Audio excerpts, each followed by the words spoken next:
हैन बाजे तपाईँ बेहुलाको साथी हो नि त आजको आज म लोकन बेहुलाको साथी लोकन्ते चाहिँ उहाँ हाम्रो कोप्पा भन्ने कुरा चाहिँ भइरहेछ अनि ऊ बेहुलाको साथी बस्ने मन छ कि छैन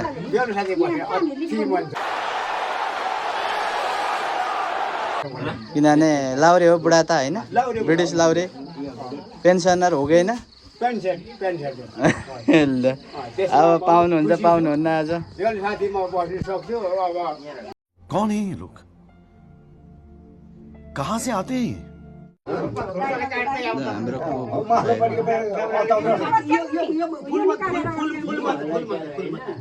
फुलले आउँदैन सब हो त्यसरी पर्दैन नि पर्दैन है देउसँग जान्न बेहुलीले आउनु पर्छ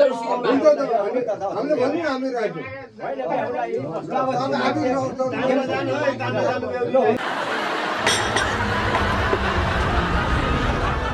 कोकुलो अब भित्रिनु भयो हाम्रो घरमा अब हाम्रो वंशमा कोपा आउँदै हुनुहुन्छ अब ल कोपा पनि भित्रिँदै हुनुहुन्छ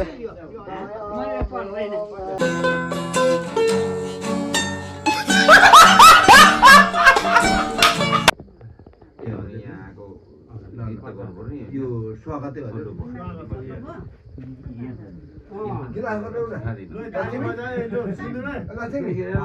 मैले हेरेको छैन नहेर्दा मिल्छ नि त सिन्दुर तपाईले त हुन्छ पछि आमा बाउले घाँस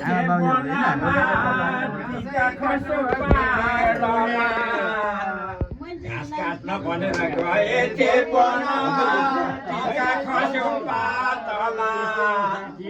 दशको गहना उसैको लहना सिन्दुर पर्यो माथामा ए गाई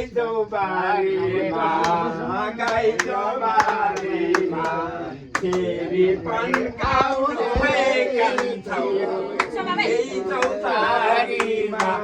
साबास मलाई दाजै भन्छ कि भाइ भन्छ भाइ भन्छ लगाइदिए शुभ कार्य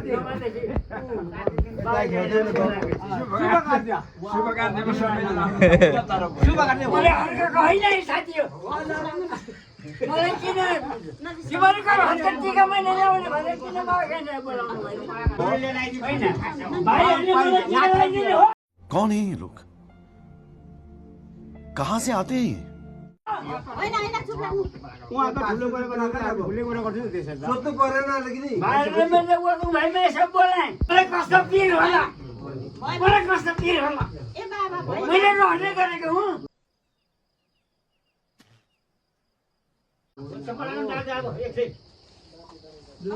पानी साह्रै खराब पानीका थिए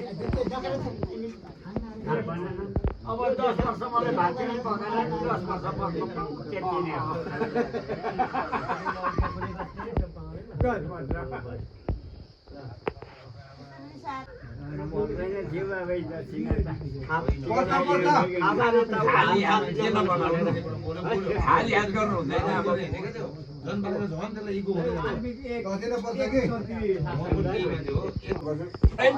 हो दुठो मिसाउनु पर्यो नि होइन हो मलाई थाहा छ कि तर काइलीले पो खुवाउनु पर्छ होइन काइलीले पहिला खुवाउनुहुन्छ नि त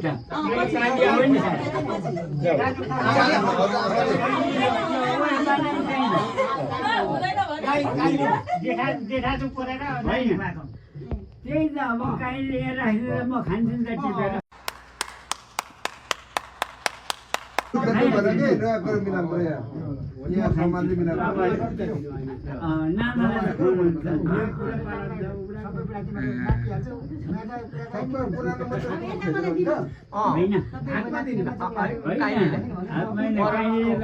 तिमीले त छुनु बुहारी छुनु भएन र म त भुइँमा राखिदिनु अब मैले नानी खेलाउनु सक्दिनँ होला नानी त चाहिएन पनि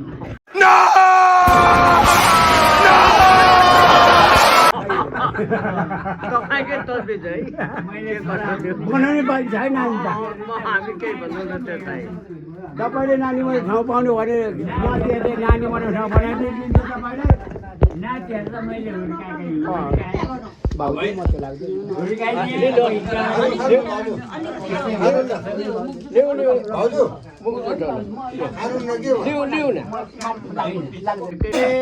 जानलाई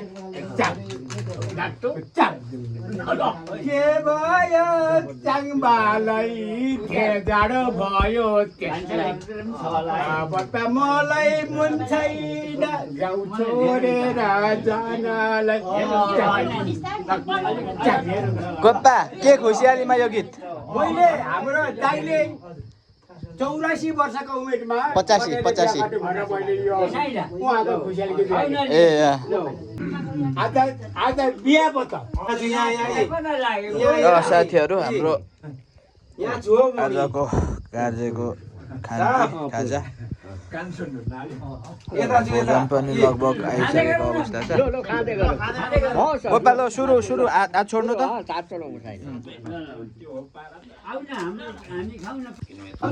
हजुरलाई हामीले चिन्नु होला है